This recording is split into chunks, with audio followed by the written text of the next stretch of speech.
जय हिंद। आज आम ए भिडियो रे न्यूट्रिशन अथवा पोषण विषय डिस्कशन करवा सहित एनिमल पोषण माने प्राणी पोषण कौन आउ प्लांट न्यूट्रिशन अथवा उद्भिद पोषण कौन पूरा ए भिडियो रे डिस्कशन करवा पूरा बुझिबा चैप्टर वाइज। न्यूट्रिशन हूँ गोटे बायोकेमिकल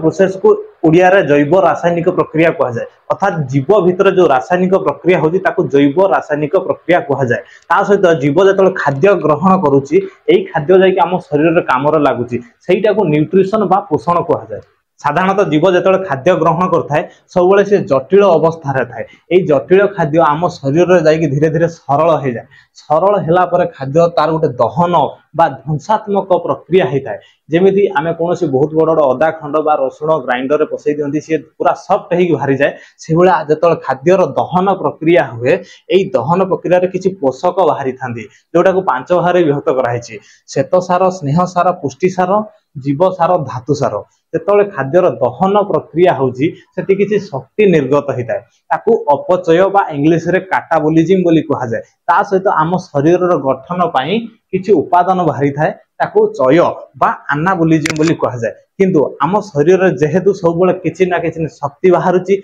आ किछि गठन पई किछि पोषक बाहरुछि सेति पई एटा को चया पचय बा मेटाबोलिज्म बोली कहा जाए।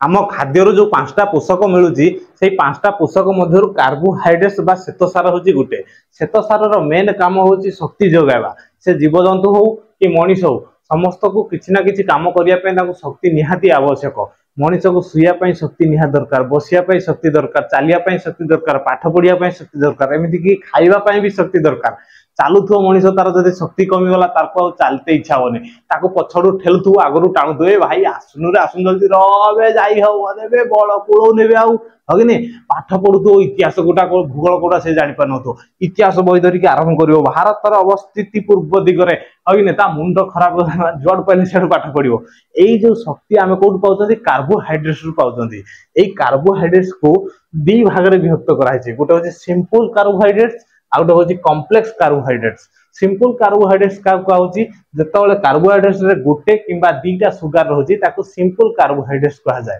एई सिंपल कार्बोहाइड्रेट्स को पुनी दी भाग रे विभक्त कराइछि गोटे होछि मोनोसैकेराइड्स आउ जो होछि डाइसैकेराइड्स। मोनोसैकेराइड्स का कहा जाए जतले कार्बोहाइड्रेट्स रे गोटे सुगर थिबो ताको मोनोसैकेराइड्स कहा जाए। सेवा डाइसैकेराइड्स का कहा जाए जतले कार्बोहाइड्रेट रे दीटा सुगर थिबो ताको सेतले डाइसैकेराइड्स कहा जाए। पुनी ए मोनोसैकेराइड्स तीन प्रकार गोटे होछि ग्लूकोज फ्रक्टोज आउ होछि गैलेक्टोज। सेगुला डाइसैकेराइड्स भी तीन प्रकार। डाइसैकेराइड्स का कहा जिवो जतले दीटा सुगर थिबो ताको डाइसैकेराइड्स कहा जिवो। याकू पुनी तीन भाग रे व्यक्त करछन्ती गोटे होछि माल्टोज सुक्रोज आउ होछि लैक्टोज।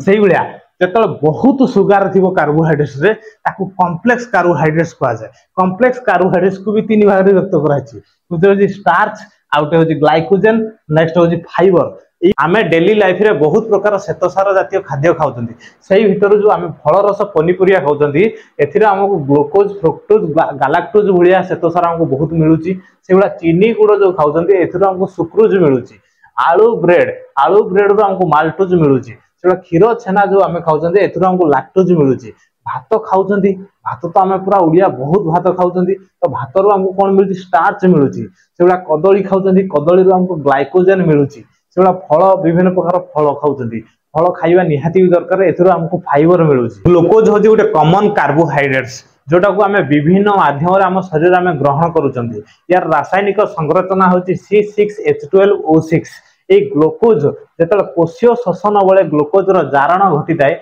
जारण अर्थात से जिंसटा पूरा ध्वंस हे जिवो जेतले एठी जारण प्रक्रिया होछि ग्लूकोज रो सेतले तीनटा जिंस हमकु मिलथाय कार्बन डाइऑक्साइड अर्थात अंगारकाम्ल मिलता है सेकेंड रे हमको H2 अर्थात जल मिलता है ता सहित किछि एनर्जी बा शक्ति मिलता है। जहाँ भी हो विभिन्न प्रकार कार्बोहाइड्रेट्स आमे ग्रहण करछन्ती। एई जो गुटे ग्राम आमे कार्बोहाइड्रेट्स जदि हम शरीर भीतर को जाउची हमको 16 किलो जूल शक्ति मिलता है। गुटे ग्राम कार्बोहाइड्रेट्स रो केते शक्ति मिलता है 16 किलो जूल शक्ति हमको मिलता है। खाद्यर सेकेंड पोषकटा होची पुष्टि सार बा ताको प्रोटीन्स को होची। प्रोटीन्स रो मेन काम होची शरीर रो वृद्धि करबा। आमे जेतले छुटिया बेले थिले छोटो थिले सेतले आमे एति बड़ थिले धीरे धीरे बढ़ी कि एति बड़ हे गेलानी कि 7.5 फुट अछि कि 90 किलो अछि कि हेतु मोटा देखा होछि हाँ कि नहीं यही कम किए करुच्ची ना पुष्टिसार करुच्ची खाली एतिक नुह या छड़ा पुष्टिसार आहरी बहुत कम अच्छी नुआ कोष तैयारी करने पुष्टिसार आउ गए कम आम शरीर सब पुराणा कोष मरी जाए ये जब सब पुराणा कोष मरीज आम तो सागे सागे मरीजा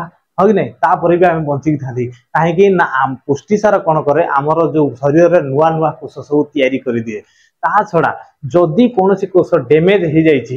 रिपेयर कर काम हो पुष्टिसार आम बेले बेले गाड़ी में पूरा माल फाल पी दे कि बातारिया बुलुंट कि नहीं तो खंडिया खबर होपर धीरे धीरे पुणी तार जॉइंट हो जाऊँगी ए कम किए करुच्ची ना पुष्टिसार करुच्ची आने तो पूरा बेकटा काटिक उड़े दब पूरा नुआ मुंड गोटे आणिक लगेदेव सेटा हम नहीं आम शरीर नुआ अंग आम या नुआ अंग कोष पुष्टिसार या किंतु जो पुराणा अंग अच्छे जब खंडिया खाबर है कोष से मरीगला डैमेज होगा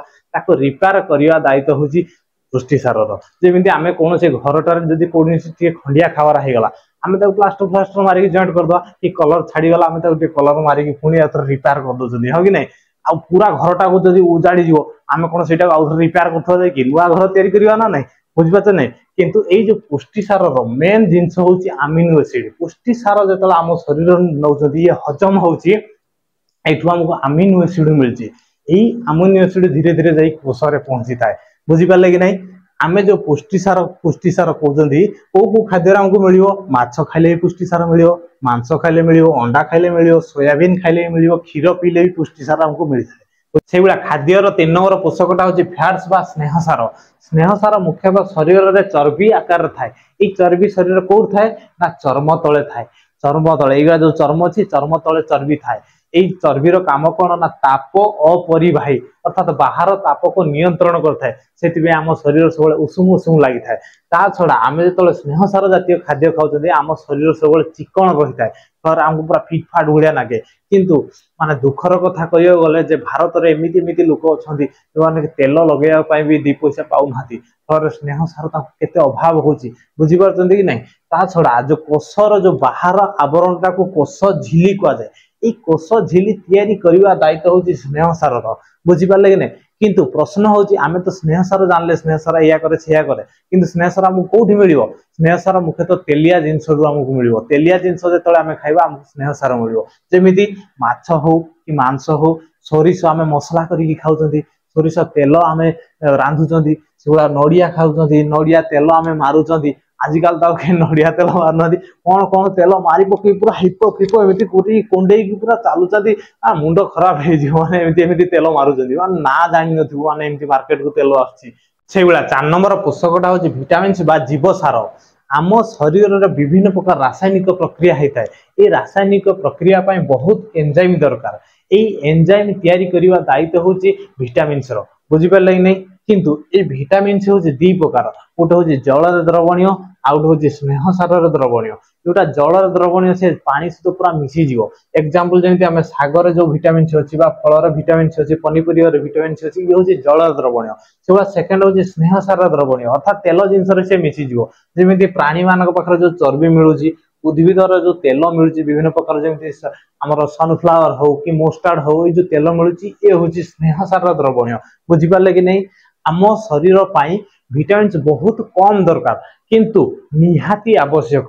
जदि आम भिटामिन धीरे धीरे धीरे धीरे कमे देवा या फल आमको अभाव जनित रोग होता है जमी कि भिटामिन ए अभाव अंधार कणा रोग हम दिन बेले सब ठीक ठाक देखा पूरा बढ़िया बिंदास पूरा बुलियो कि नहीं संध्या संध्या हवा बेले ए भाई चाचा ए चाचा नुहे अंकल अंकल कि नहीं बुझीपारे नहीं ये अंधार कणा रोग कहुए अंधार कणिया रोग को जब आम आभोड करवा धीरे धीरे धीरे धीरे बहुत आफेक्ट पकेब आम आखि से भाया भिटामिन सी अभाव स्कर्वी रोग होता है से भाया भिटामिन डी अभाव रिकेट्स बोली गोटे आमर अस्थि हाड़र की जो समस्या होता है से रिकेट्स रोग होता है ये बहुत प्रकार भिटामिन अभाव जनित रोग अच्छे जोटा कि आगू आम पढ़ा बुझीपारे कि नहीं 5 नंबर पोषकटा हूँ मिनेराल्स धातु सार कहले आमर बहुत धातु को बुझाऊँ जमी लौह तार संकेत हूँ Fe से भाया calcium Ca iodine I phosphorus P sodium Na potassium K ये बहुत धातु आम शरीर को दरकार बुझीपारे कि नहीं आम जो ये धातु सार नौ जहाँफल कि आम दांत और हाड़ या सहित आम शरीर ब्लड अच्छी लोहित रक्त कणिका जार रंग हूँ लाल यार रंग लाल कहीं होता है ना या देहर हिमोग्लोबिन थाए से जो हिमोग्लोबिन तैयारी करवा हूँ लौहर काम आयरन काम जो आमर आयरन परिमाण कमिज से आमर हिमोग्लोबिन धीरे धीरे कमिज फल लोकटा सुकुटा भाया देखा चेरेंगा भाया पूरा एमती कर चलिए नहीं आयरन बहुत इंपोर्टाट आमको आयरन जिन बहुत खाइबार अच्छी बुझिपारे कि नहीं ता सहित आमर जो आयन अच्छी आम शरीर आयन अच्छी आयन को संतुलन बालांस करवा हूँ मिनराल्स काम किंतु आमको ये सब खाद्य कौटू मिल फल रू मिल पनीपरिया मिल सबुज पनीपरिया खाइबा दरकार पूरा फ्रेश फल खाइबा दरकार फल आमको धातु सार जिन मिल बुझिपारे कि नहीं आम ये जो 5 प्रकार पोषक पढ़िले ये पोषक से पर्यंत कम आसब नहीं जेपर्यंत पाखे जल न पहुंची बुझिपारे कि नहीं आमर जो कोष अच्छी कोष भितर गोटे कोष रस अच्छी इंग्लीश साइटोप्लाज्म बोली कह जाए ये साइटोप्लाज्म 70-90 भाग पाखापाखि जल अच्छी अर्थात कोष भितर जेकोसी कार्य हम सबुथ जलर किसी ना कि पार्टिसिपेशन थी बुझिपारे कि नहीं आम जेहेतु युवक जड़े युवक को मिनिमम गोटे दिन में 3 ରୁ 4 लिटर पानी निहाती पीवा दरकार कहीं ना आम जेते भी पानी पीउछंती आमर किछि पानी बाहर को बाहरी जाउछि केमिति ना झाड़ आकार रे परिस्रा आकार रे आम निश्वास बाहर को छाड़ुचंती बुझिपारे नहीं यही सब आकार रे आमर पानी किछि ना किछि बाहर को चली जाउछि तेणुकर आमको मिनिमम 3 ରୁ 4 लिटर पानी निहाती पीवा आवश्यक किंतु जदि एज बहुत कम छोट छुआ ता कमिले भी चलिबो किंतु युवक जेहेतु 3 ରୁ 4 लिटर पानी पीवा निहाती आवश्यक बुझिपारे नहीं किंतु ये जो न्यूट्रिशन चैप्टर पढ़ले एटा होची तार पार्ट 1 आमे एति पढ़िले या बहुत बड़ चैप्टर आगो सेकंड पार्ट थर्ड पार्ट एमती आसीबो पूरा पार्ट आपण माने देखिबे बुझिपारे कि नहीं